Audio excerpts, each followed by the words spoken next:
Well,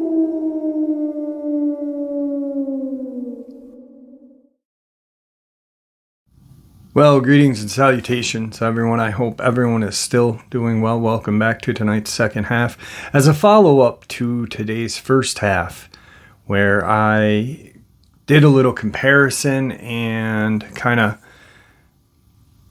looked at certain government agencies and what they've done and what is said and this and that, and to what Victor had shared with us.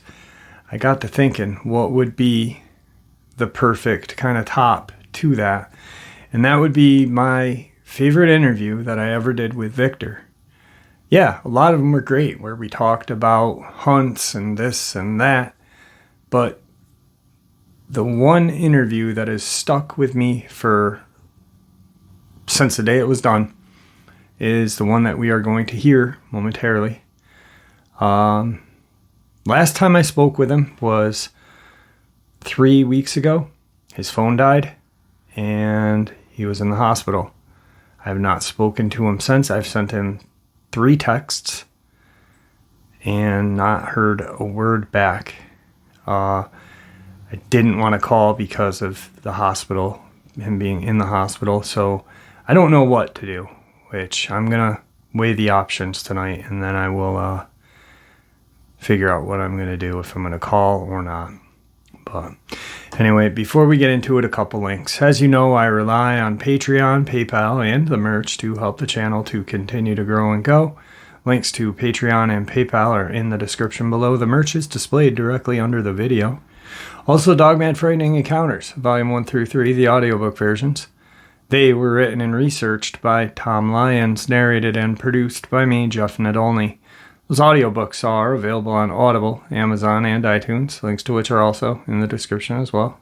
Finally, last but definitely not least, if you'd really like to help support this channel to continue to grow and go, simply subscribe. It does not cost you a cent.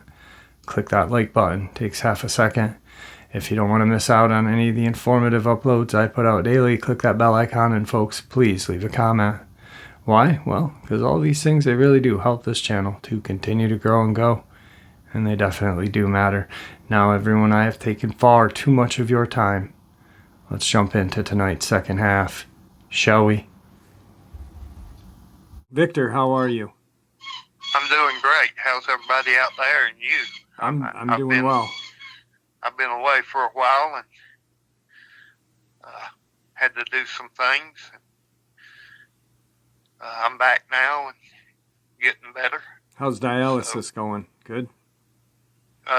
It's going. Something I'm not used to, but it's a regimen that after this last go round I have to do now, and it's just part of life, I guess. So. Right. Absolutely. So I know you and I kind of talked, and I kind of wanted to just do something different than we've ever done. I wanted to just chew the fat, ask you a couple things, what you thought about them, and possibly get some info on the background of it. But I know a lot of people are asking what or if anything is going on with the book. I've gotten a lot of emails and a lot of comments on that. Well, I signed the final paperwork with them, and they said that it would be out, or they hadn't given me a date yet, but they're supposed to give me a date within the week is what they said. So, but I'm leaving tomorrow, going to Alaska. So, I should know something within the next 7 to 10 days. Right. Yeah. All right.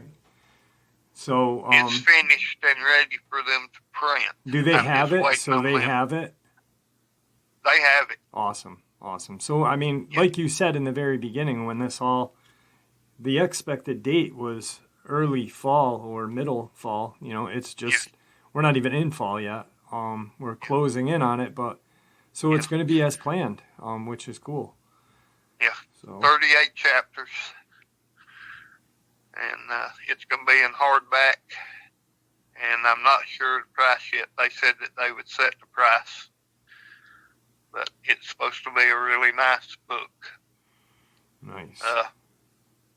It has pictures. It's, pages with pictures are supposed to be some kind of special paper that makes them look real, not just plain paper, like it's colored, like it's put like a printed picture. So you can see that. That's going to be exciting. I'm excited. I really am. I said something about it the other day when you told me a little bit. And I was like, I'm just as excited to read this as anyone is because, I have limited knowledge of what's in the book. And I'm happy for that because that'll fit good, so. Yeah.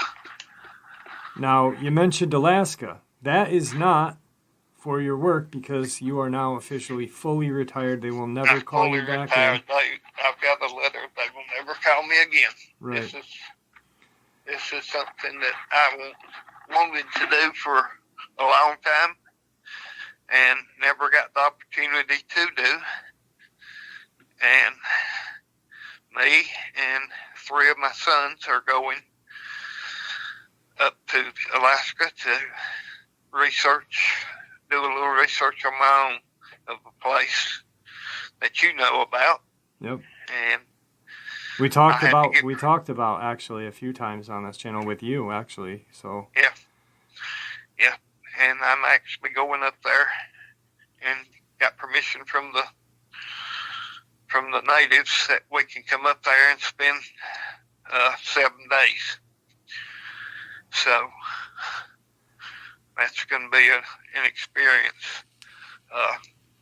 To everybody that don't know, all my kids are at home with me in Colorado now and living with me.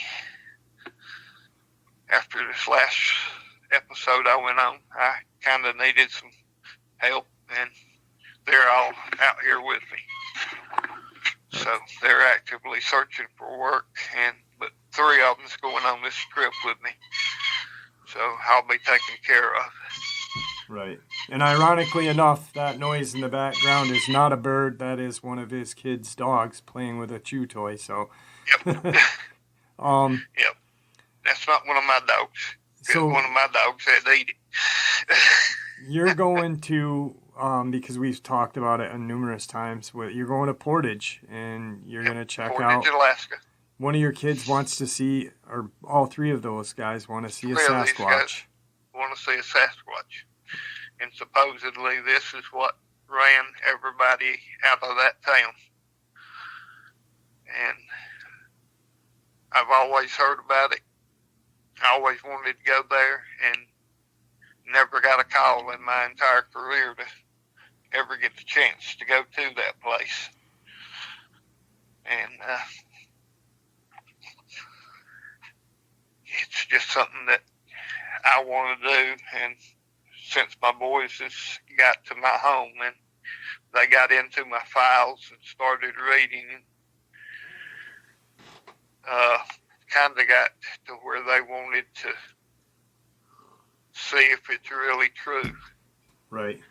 So I figured this would probably be the best chance to prove something to them. So we're going to make the trip, leaving tomorrow, flying out tomorrow, and we'll be back 10 days. That's going to be exciting. Yep. So I hope I have some service up there where I can call. I don't know that I will, but... Yeah, it'll definitely be. I'm a little jealous. You did invite me, but with school coming, I can't go. And yeah. I'd like to. I was hoping you could. Yeah, definitely. I'd love to do that. It's a place that I'd love to go, especially after talking to the subscriber from Alaska. And she sent me a bunch of beautiful pictures from that area, and it was just truly amazing to see, how beautiful that land is up there. And yeah, I think people get it. They don't really realize that it's not just snow It's actually there's green mountains and just beautiful land and beautiful rivers, and it's gorgeous up there. So it's the last frontier. It's America's last frontier. So Yep, that's right. So, well, I've been covering. You have sort of tried to catch up on the channel because with everything that's been going on, and lack of time on your end, I've been covering a couple of different cases. One being Cott County, Tennessee. That's what we're going to do tonight, guys. We're just going to talk about a couple of different things, and I want to get Victor's view and insight on what is going on. So, I mean, as you are aware, a guy was torn apart on the 1st of April, and then 2.5 months later, on I think the 18th, Amber Miller was torn up. Arms were removed, leg, same as Tony Aarons, but he had lacerations. The medical examiner claimed that the body of Amber Miller had so many holes they lost track of. Now, when I mentioned that to you, you told me right off the bat that there was agents sent there at one time. Yes. On April, let me get the date. I got it right here. Oh. Where that?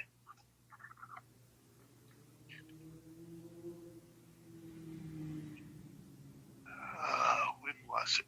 They was sent.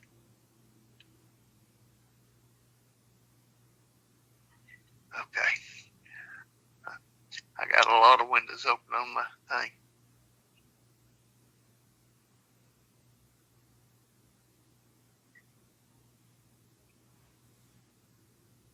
So sit there on April 18th, and he started out, he sent 2 agents because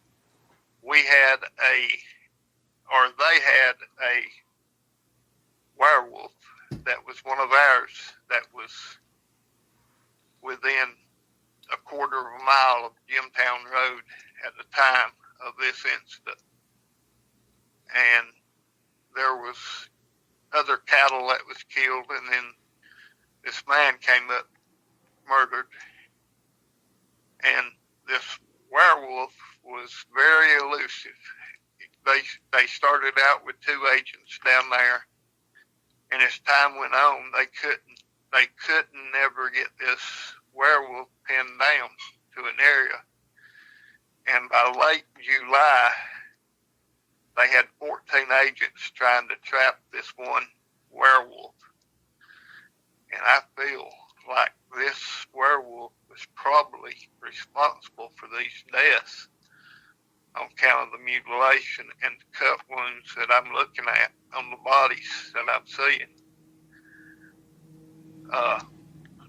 I would just about bet that it was a werewolf. It possibly could have been a Dogman, but it wasn't. It ain't dogs at all. Neither one of them. I've still got my work computer, and I'm looking at autopsy photos and the wounds that after the bodies has been cleaned up, and I've got pictures of the bodies before and where they was picked up at, and pictures in the field that I can see, and I can tell you by the wounds that this was no pack of dogs. Right. Yeah. I mean, Yeah. And then, you know what's crazy with me, because I've been covering it since, I think two weeks after Tony Aarons was found dead in April 1st. But the autopsy reports come back, and the sheriff down there, Armando Fuentes, wanted to blame, for some reason, the Tony Aarons's body had methamphetamine and amphetamine in it, and he said, I believe this was a contributing factor to his death. Well, that makes no sense. And then No. Amber Miller her dad was a sheriff or a deputy who was killed on duty, and they kind of said, like, the newspaper was just putting a lot of filler in there, like, well, Tony Aarons had the meth and this and that, so it was his fault. And then Amber Miller was no saint either. Her dad passed away. She went a little, wild at a young age, and it was just, I don't know. I've never really heard or read anything so distasteful, I guess the best word would be. Yeah. Because anytime, I don't know. It's very distasteful to me. It's just filler. Well, it's filler, and it's a way of, because I had a guy on the show. I don't know if you caught that. I know you've got, with all the kids there, but I had a guy that he came on, and he ended up talking to a homeless guy that lived down by the trestles, and the homeless guy said, they're not dogs down there. That's what they want you to think. Be careful on your motorcycle when you head out, because this thing will come out of the woods and take you right off of that thing. Which just tells you that they've seen it or they've heard it, and they know that it's not a dog.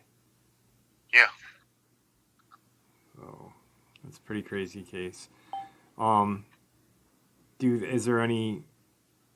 And did they catch that, or are they still? Is that an active, ongoing case? It's an active, ongoing case. As of today, they still have 3 agents. It's supposed to be 3 agents that have ran this werewolf out of the area. They are in Arkansas now. That's so crazy. They have ran this thing a long ways, but even when they had 14 agents, they never got it surrounded. Right. And this one is one they can pinpoint because they got the machinery to do it, and they couldn't get themselves in positions. This is a smart wolf. He is very, very smart. Now, being chipped, what would send him over the edge like that? Because usually it's Dogman, you know what I mean? Or unchipped anything, but this is chipped in through the program. Yeah, I mean, there's going to be bad ones in every bunch. I truly believe that. Right. For the most part, though, I would put my life in the hands of any one of them that's been through the program. But that being said, right here's a case of one that has went over the edge, and the only thing that now for him is to be killed. They've just got to catch him. He's got to make a mistake, and they've got to be in the place when he makes that mistake. And so far, he hasn't. And these agents are wore down to an edge. The 3 original that was sent to get him, or 2 of the originals, are still on the trail. And 1 more that was added in July is still on the trail. And they're in Arkansas now. So, and, even though they can see where he's at, they can't get around him enough people to box him in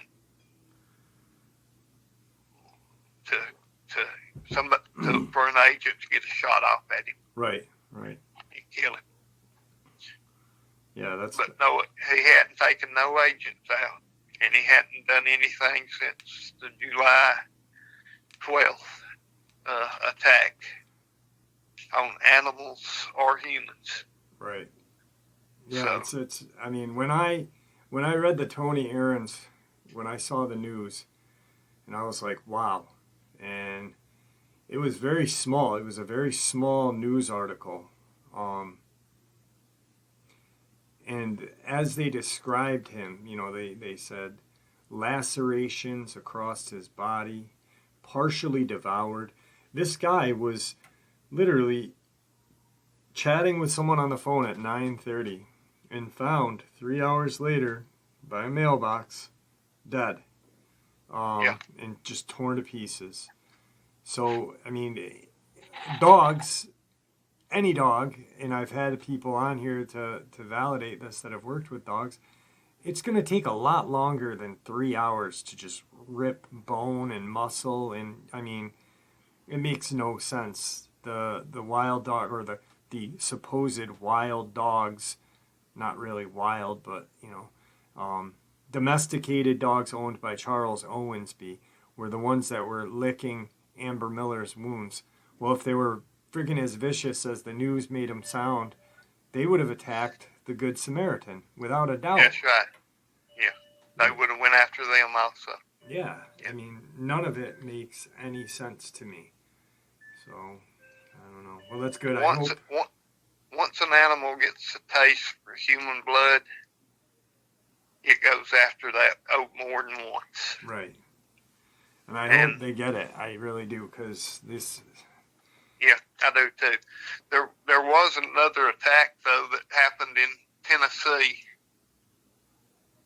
and it was right close to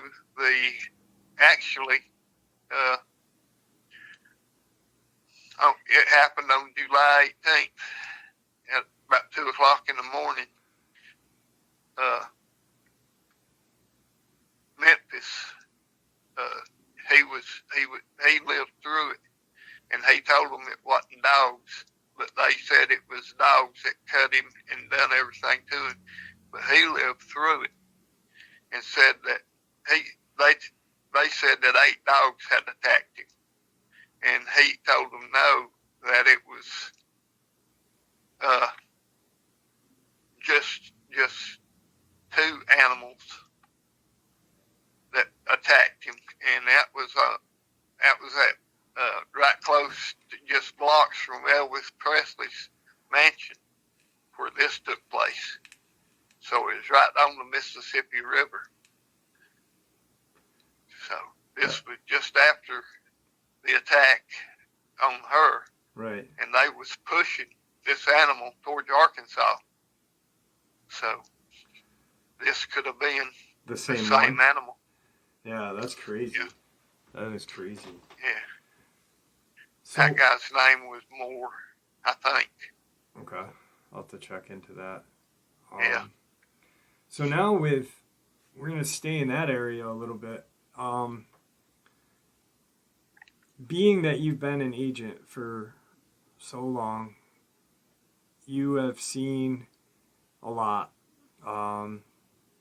Now, Hurricane Ida just ripped through Louisiana and a lot of the southern states down there. It actually, the tail end pretty much screwed New York City up for a day. And Ida fell on the same day that Katrina did 16 years earlier. Was there a lot of activity after Katrina? And do you think there'll be a lot of activity after Ida? Right after the water started to subside, there was a good bit of activity. People was displaced. People was living in tents, trying to get their homes back and everything. And there was a lot of activity. We got a ton of reports, but we didn't get a ton of calls. We was getting reports out from down there probably every day, but they wasn't going through the proper channels to get us involved.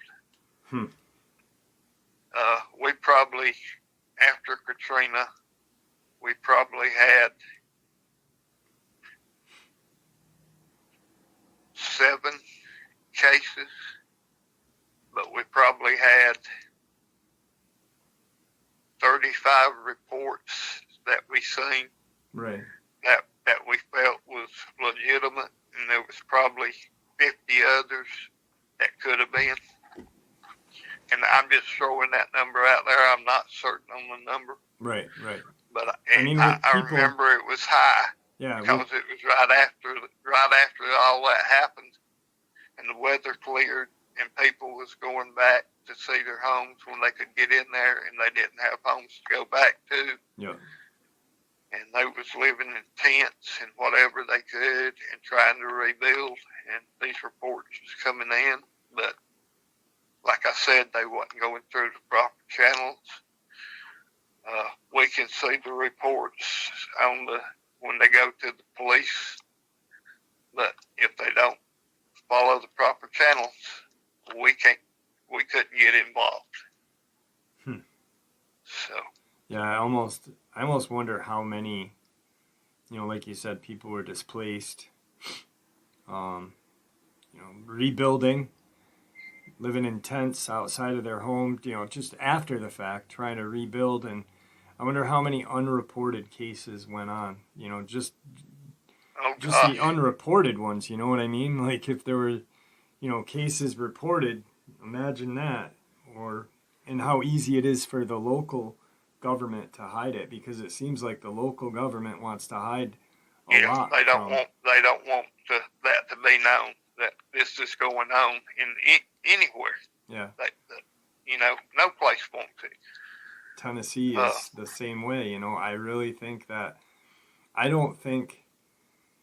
think that Armando Fuentes, once again, it's re-election year, and I think in Tennessee that he's trying to handle it internally, or did try to handle it internally until your guys came down, but because he doesn't have an answer. There's no definitive reason or definite reason and they arrested the poor guy. No, I'm not going to say he's a poor guy, because he's not a good person. Regardless of the fact of him being a dirtbag, he doesn't need that to be attached to, they really, when they had Owensby locked up on a marijuana charge, that's all they could get him on, and took DNA from everything. They even dug a dead dog up in his yard that was like 19 years old. It was just, I think a lot of these are just being handled internally, that they don't want your help. I think, the only reason why you guys even knew about it is because there was a second case. That article that happened with Tony Aarons was so small in the very beginning that it was almost like they wanted it to just disappear. And then, boom, another case happens. Yeah. So. Yeah, but the Aarons case was actually called in to the Department of Natural Resources. That one was called in, okay. Yeah, okay, yeah, because you guys came in, okay, April 18th. I killed that werewolf. No, Tony Aarons, that recent case that just happened in Tennessee. Oh, I'm sorry. I was thinking about the little boy. Oh.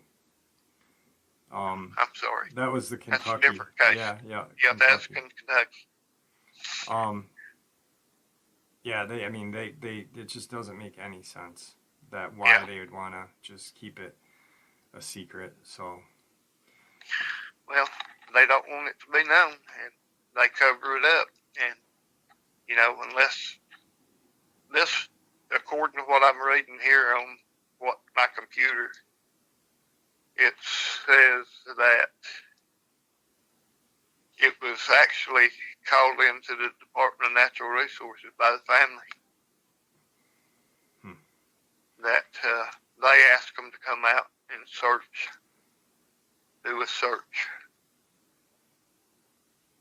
That's incredible. Okay. This whole thing is just incredible. This year has been a bad year for the public to return back into nature. Yeah. Well, they've been missing out from in the woods for a year. Yeah. And the animals, that did attack people,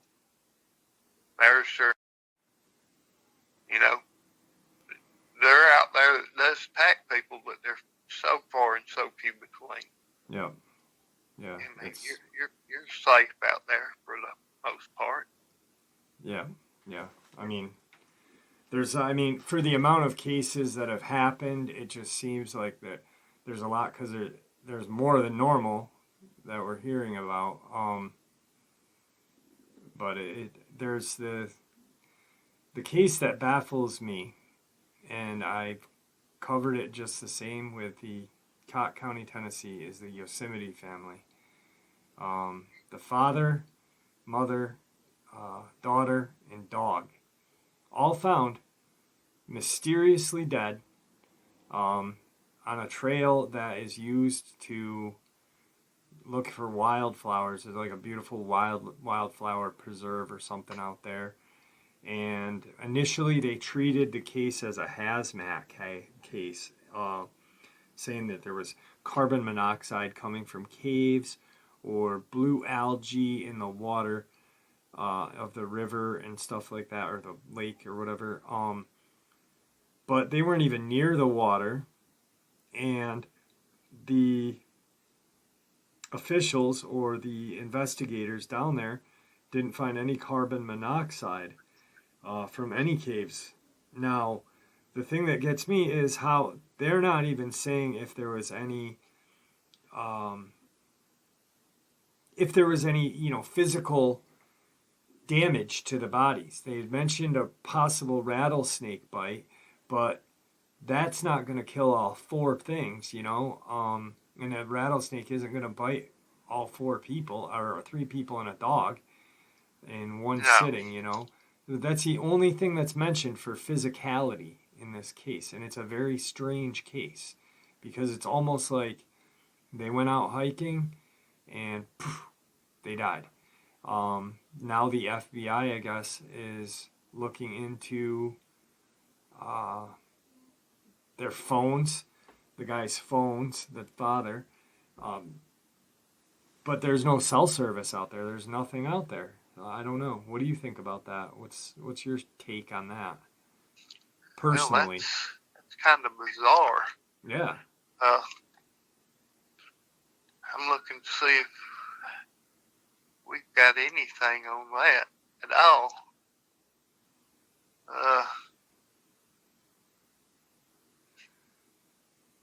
The only thing I'm finding is the Forest Service warned of a toxic algae.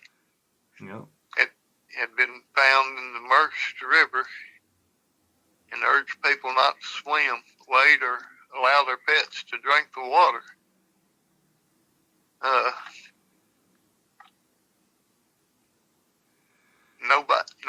No marks on the bodies could be found, although so that's ruling out the rattlesnake bites. Yep. It's ruling out Dogman, Sasquatch. I mean, it just makes no sense. It's a baffling case. No gunshot wounds or blunt force trauma, according to the coroner. No suicide notes, nothing like that for the investigators. Yep.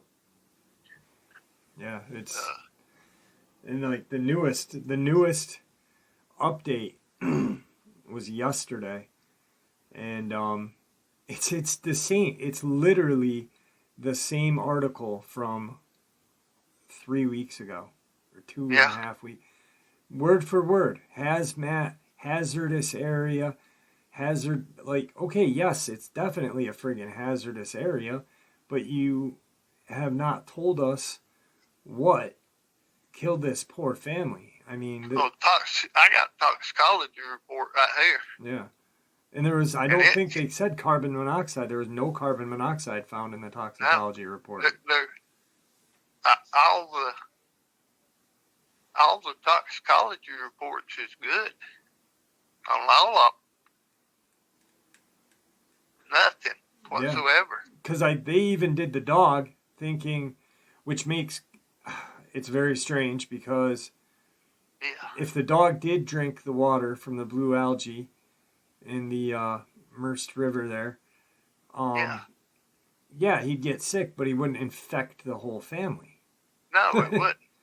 And No. it takes time for blue algae to kill. Like you have to really consume a shitload of it or be in that water for, I mean, we're not talking an hour. You've got a couple days of activity in that area, and that's what's going to kill you. But they Yeah. were out in a day. I mean, they went on a day hike. They were in Yeah. and out. Well, that day it's reported that temperature was 109 degrees. Yeah. Yeah. But their bodies. They had No water. sign. They had drinking water. They had everything. Yeah. They had everything. I mean. And they were good parents. So like, if it was that hot, I'm thinking they would have stopped. They definitely hydrated themselves and the baby and the dog. They weren't neglectful people from what the friends say. They were decent, respecting people.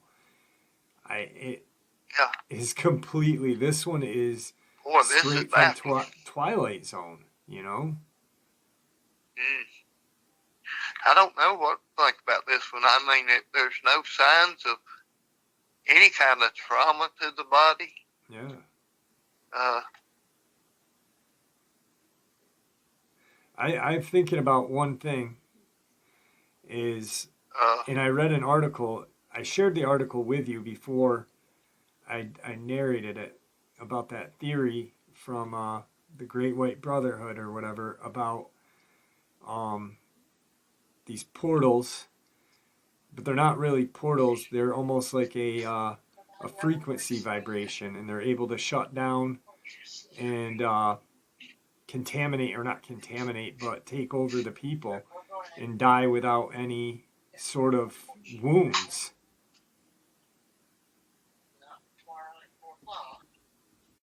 It makes no sense. I mean, remember that article that I shared with you about the Great White, from the Great White Brotherhood? And that almost, to me, fits the ticket, because the way they described going into a portal. Yeah, the way they described how the people would come back, there would be no wounds or anything, or just nothing done. They'd just be dead. Yeah. I don't know. I Yeah. don't know. During your time with the agency, how many times or how many calls did you guys get about portals or strange things like this that had no involvement with the big three that you were faced with? We got several calls on stuff that people said there was portals, but as far as me ever seeing one, it never happened. Okay. I never walked into one. I never seen a portal. In my time, I never had an agent or knew of an agent that walked into one. Is there any division of our government that deals with these things directly? Like, I mean, you've got you guys that deal with. There was another branch that dealt with things more paranormal than ours, and they was manned by about the same number of men that we had, and but like I said, sometimes we would get a call and go, because there'd be a lot of times there'd be cattle mutilations, and people would say that the cow was there 5 minutes ago, and then they come back 10 minutes later and the cow's laying there and it's butchered. Yeah. And they couldn't understand how something could happen like that in that length of time. Yep. I think, like, when me and you talked, I think that our time is nothing compared to like if a one of those cows is in a portal. Yeah. 10 minutes may pass here, but, it may be long enough time for them to do the dissection and the, cauterization and whatever or not of wounds, and and then just throw it back without none the wiser and thinking, hey, it's only been 10 minutes. What the hell did this? But in all actuality, it could have been a day, or an hour or two. Yeah. There's just, it's very strange things that I remember when I started the channel. I think I was blind because I had my encounter and I believed in the paranormal and I believed in all the other stuff. But I wanted to just look at everything as being earthly, like the Sasquatch, Dogman, werewolf, what have you is earthly. But then, these portals are, for some reason, I didn't even really think about them. They weren't part of in my brain. It was, and now it's, the connection, because I think the connection is because I know sometimes something comes out of these portals, and it's definitely not something a human wants to run into. Yeah. I think that happens more times than what we care to imagine. Yeah. I think a lot of the missing 411, I think that a lot of them can be explained to that, walking into a portal. Things that's not attached to people is left behind, and usually it's only the skin tight stuff that goes with them. Yeah. And a lot of times that article was amazing. That freaking blew my mind how well thought that theory was from that organization. Did you knew of the guy, that Bob guy, Sanders? Yeah, I know of Bob Sanders.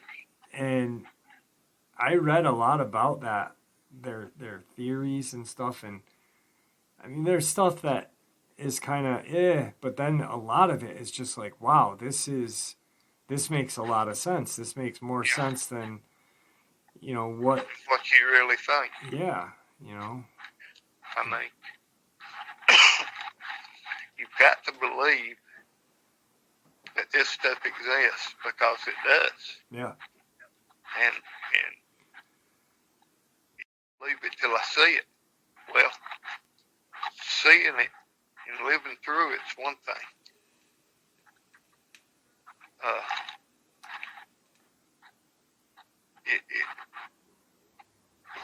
What you see out there sometimes would just blow your mind.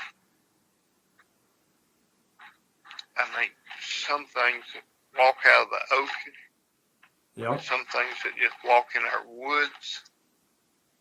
I mean, some things that walk in our deserts. If you people just don't believe what could possibly be there. But it is. Yeah. And fortunately, I've lived a life of it. And, well, in my book, people can read.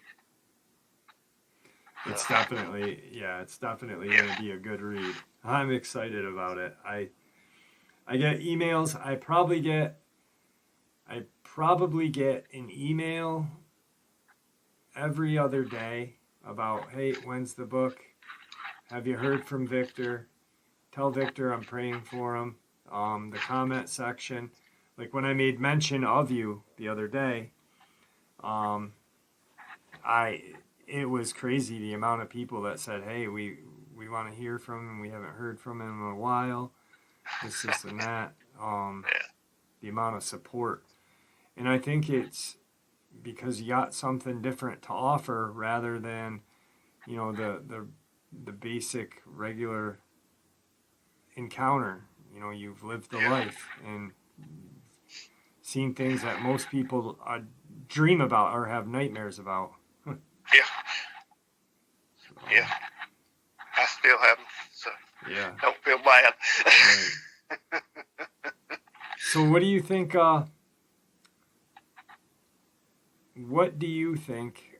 your results are going to be? Can I get a prediction of Alaska from you? How do you think that's going to work out?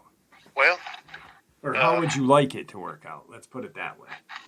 How would I like it to work out? Yeah, and then how do you think it's gonna? Because you're very intelligent and you've lived the life, so you know what to expect. Well, I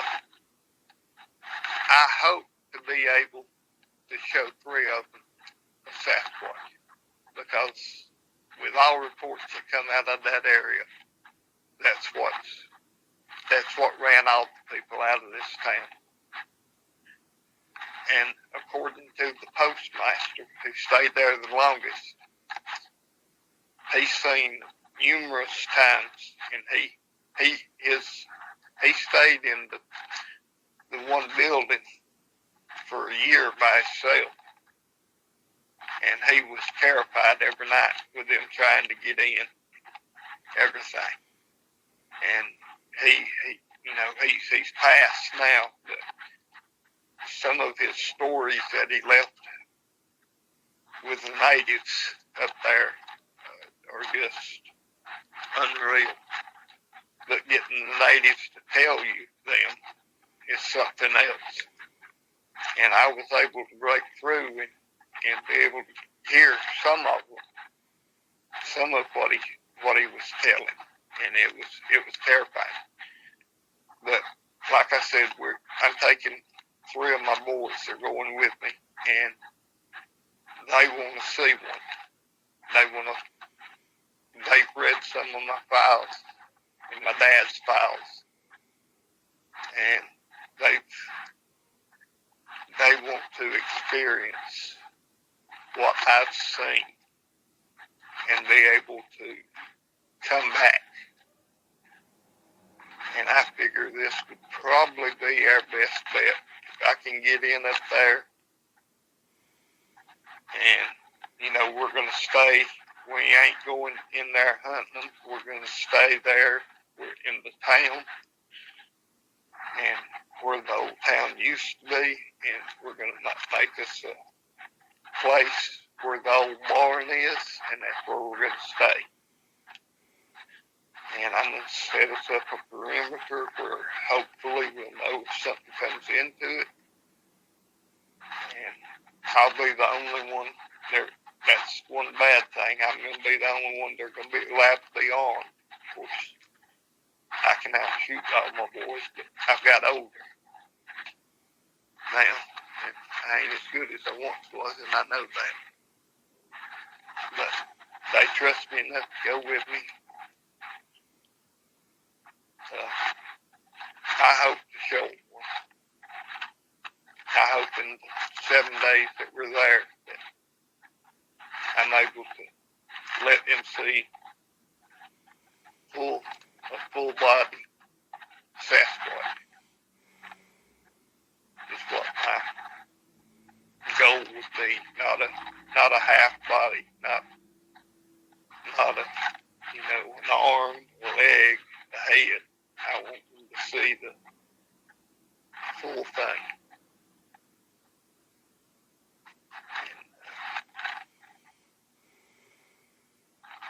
That's my. That'll be, I really think it'll be a perfect trip for you guys. Even if you don't see anything. I've got 7 days to prove my boys. Yeah. Most definitely. And hopefully, according to the natives, it's people that went in there and tried to stay off the fishing boat for a night says that they can't stay on close to that cabin because they have to go back out and get their boats and leave on account of the activity. And the fishermen don't even go in there. Right. On account of it, into that cove. So.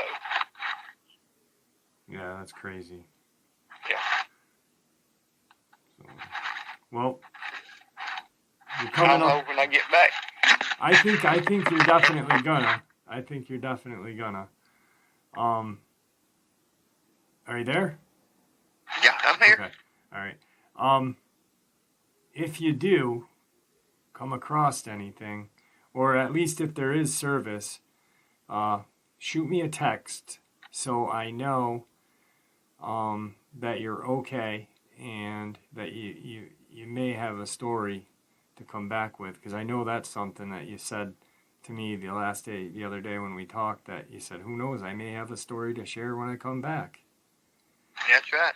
Which would be a whole different scenario than what you're used to, because I ain't hunting this one. yeah. I'm almost curious of how the boys are gonna handle it. Yeah, yes, that's two of them I'm not worried about too much. One of them, I'm anxious to see how he reacts if we do get to see one. Yeah, most definitely.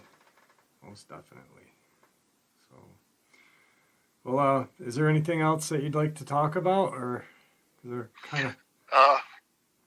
Just let everybody know that just as soon as I get a date on the book, which will probably be, I'm hoping next month, is what I'm hoping for. Yeah. Or I'm hoping maybe later this month. Like I said, it's in the publisher's hands now. It's been approved to be published. Like I said, it's 38 chapters. Every chapter's got pictures.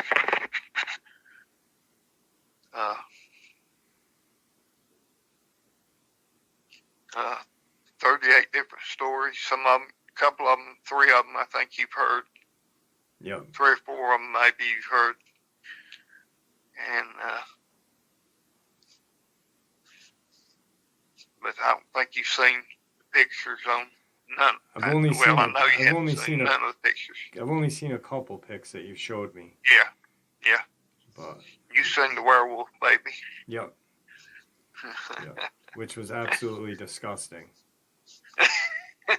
And that's exactly what you did when you showed that picture to me. I said, that is friggin' the most disgustingest thing I've ever seen in my life. So. Yep. But anyway. Well, don't hang up before we let you go, because I'm gonna shoot the shit with you some more. Just about our stuff. I know that you probably made everybody's night tonight. Well, I'm just sorry I've been away for so long, but well, things like happen. I said, government called me back one more time, and I went and done what I needed to do. And at least this time you're done. I mean, I'm done, yeah. And it's crazy because they just, in my eyes, even though you're compensated, you are very well compensated, but you know, I think they pretty much rode you hard and put you back out in the pasture with not really a care, just in my eyes. They pretty much got what they needed out of your body and just move on, you know, and that's... Yeah, that's kind of the way I'm seeing it now, because, I mean, I have to take dialysis after this last adventure. I mean, you know, them 2 gunshot wounds destroyed my kidneys. And that wasn't all that I had, but it was enough to destroy me. I guess I'm lucky to be alive, but... A great man, and I miss him a lot. I truly, truly hope that the things that he and I had planned out the last time we talked come to fruition. I hope that he's still with us, to be honest with you, because last time we talked, he was not doing well. With that being said, your support is what keeps this channel growing and going and what makes it so special. Guys, please stay safe, happy, healthy, and ever vigilant, keeping an eye on your children, your pets, your family and friends. And God bless you all.